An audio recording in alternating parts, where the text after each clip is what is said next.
Adibo, what do you have to say about Nnamdi Kanu arrest? Point of correction, Nnamdi Kanu was not arrested. He was adopted. The last time I checked, he was adopted. But this is what I have to say to the people that adopted Nnamdi Kanu. If the reason why you adopted Nnamdi Kanu is to break Biafra, if the reason as to why Nnamdi Kanu was adopted is so that Biafra would die a natural death, so that people will not talk about Biafra, so that Biafrans will not be talking about Biafra agitation, then I have this to tell you. You are seriously chasing shadow. Why did I say you are chasing shadow?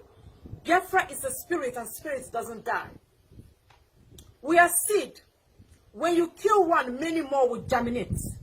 There are many more people that are very passionate, enthusiastic, and willing to continue the Biafran struggle no matter the level it will get to. And why all these agitations? Because there is a fundamental problem, and you are not ready to discuss the problem. The government of the day is not ready to listen to the complaint of the people. There is a problem.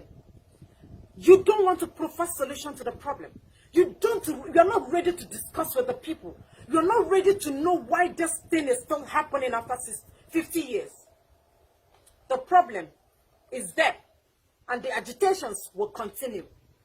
This same problem was what led to the civil war. Do you know that that civil war could have been averted? Why was there a civil war? Because Ojukwu was asking for a restructured Nigeria. Ojukwu believed in restructuring Nigeria. That was why you heard about the Aburi Accord meeting in Ghana. Ojukwu and Gowon was supposed to have a meeting where Nigeria would be restructured. Unfortunately, Gowon betrayed Ojukwu and the restructure did not happen. That was why Ojukwu went to the east and declared Biafra. That erupted, that brought about the civil war.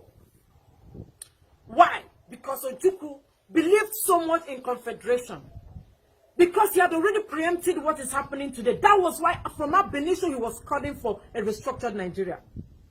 A confederation system of governments where every tribe will go to their region and develop their region. Go to your region and use the resources of your region and make your region sustainable and viable.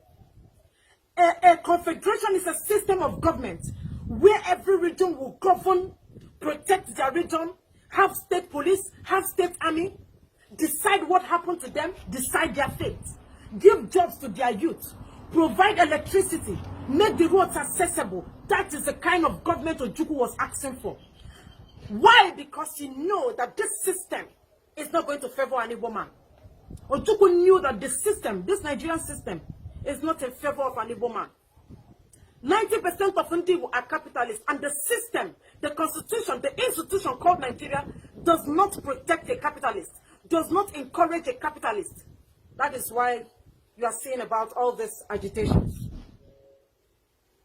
Now let me ask again, why are people agitating? People are agitating because there is no fairness, there is no justice, there is no equity, and there is no equality. If there is fairness, if there is equity and equality, I want somebody to tell me why a bandit in a viral video that I watched, which I know many of you must have watched, a bandit was carrying AK-47, and in that video, he was speaking Hausa, saying in Hausa language that he has killed a lot of soldiers, that any soldier that come his way, he crushed all of them. And in that video, I saw government officials standing before him, even police and army were cheering him up. If it was a Biafran, an Igbo man, that is carrying flag in his hand, they could have asked the police to go after that Igbo man and kill him. Because there is no fairness, there is no justice, and there is no equity. Meaning that the government of Nigeria is lopsided. There are some people that should kill and they will be pampered, while the other ones, once they carry flag, they will be killed. That is why people are agitating, and the agitation will not stop. The agitation will go from generation to generation. It doesn't matter whether you kill many more people, imprison many more people. The truth is that at the end, the people will be free. Now, why are people agitating? Why are people passionate about living Nigeria? Because of high marginalization. This system called Nigeria is not favoring any woman. Igbo people have suffered in the name of one Nigeria. Whether you believe it or not, Ndi Igbo have suffered because of this one Nigeria. because of an institution, because of the system, is not favoring Ndigbo. Serious marginalization. They can't do anything and involve an Igbo man. If they are holding a meeting, Ndigbo will be excluded from the meeting. If there's an appointment, Ndigbo will be excluded from the appointment. That was why that civil war happened. I won't go back to the civil war. Now, why are people agitating? Because of that 1999 constitution. That constitution is not in favor of that average man that is on the streets. That constitution is not favoring that small girl that is going to school. That constitution is not favoring that our aged parents that are supposed to be receiving their gratuity. People are agitating because immunity is covering all the state governors, all the senators. Haven't you seen that a governor, after 8 years of his tenure, they will say that this governor did not pay workers' salary. This governor did not build roads. This governor has been looting his state. Instead of that governor to be prosecuted and imprisoned or jailed, this governor will go again and contest for senator, for senate seats, and he will win. Tomorrow they will tell you that DSS just arrested this governor. After 3 or 4 calls, the governor will be released, and that case will be swept under the carpet at the detriment of the people. That is why people are agitating. People are agitating because there is no standard hospital. There is no standard road. All the roads that they are building, all the roads they've been awarding, is amateur roads that they are building. And when people go to that same road, people will die. People are agitating because there is no plans on how the youth should be given job. That is why they are talking about Empower. When you graduate as a youth, when you graduate after spending many years in school, they will tell you that the only job left for you is Empower. Just sit down, they will give you 20,000. So I want you to tell me, in a situation like this, why won't people agitate? When the common man doesn't have hope. People are agitating because when you don't give people food to eat, the economy is not sustainable again. People are hungry, they are committing suicide and dying. And now when they come out to protest, you will take police and army to wage a war against them. You will tell police and army to shoot anybody that is protesting. Meanwhile, the last time I checked, Nigeria is practicing democracy and not autocratic system of government. That is why people are agitating. Now, what kind of government do I want? What is the government of my dream? What is the country of my dream? The government of my dream is the government of fairness, equity, justice, and equality. The government of my dream is the government that is willing to build standard hospital, a government of checks and balances, a government that will jail and persecute any looter, a government that is not lopsided in their judgments, a government that is not lopsided when it comes to rule of law, a government of all, a government that is protecting the interest, the right of mother and child, a government that will not kill somebody that is carrying flag and protect and pamper a man that is carrying AK-47. A government that is willing to talk about the epileptic electricity of Nigeria. For more than 50 years, 100 years, nothing like electricity, and nobody is willing to discuss it. I know Nigerian government, they are not willing to discuss this. That is the government of my dream. A government that is willing to accommodate everybody. A government that have listening ears. And unfortunately, Nigeria in its capacity as the giant of Africa cannot give me and millions of many more Nigerians that kind of government and that kind of country that I am admiring.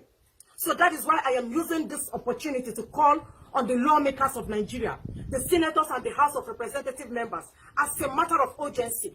I want you people to include referendum in the Constitution. There should be amendment of the Constitution. That Constitution is not favoring anybody. You have to amend the Constitution so that I will decide my fate as to whether I want to remain a Nigerian or not. It is my fundamental human right to decide whether I want to stay in Nigeria or not. I am calling on the NAS. I'm calling on the lawmakers in Nigeria. Amend the Constitution. Amend Nigerian Constitution. 1999 Constitution is not favoring anybody. Include referendum in your Constitution. If there is no referendum, include referendum. We have to start voting whether we want to remain in Nigeria or not. If not, agitations will not stop. I also want to use this medium to call on the United Nations, to call on Britain, to call on America, to please tell the government of Nigeria to grant Biafrans a date for referendum.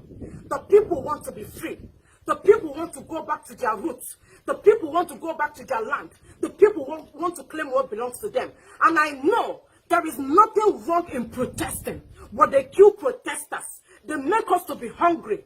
And when we come out to protest, they kill us, they jail us. Meanwhile, it is our fundamental human right, right of life, right to vote and be voted for, right of movement. But in Nigeria, you cannot move.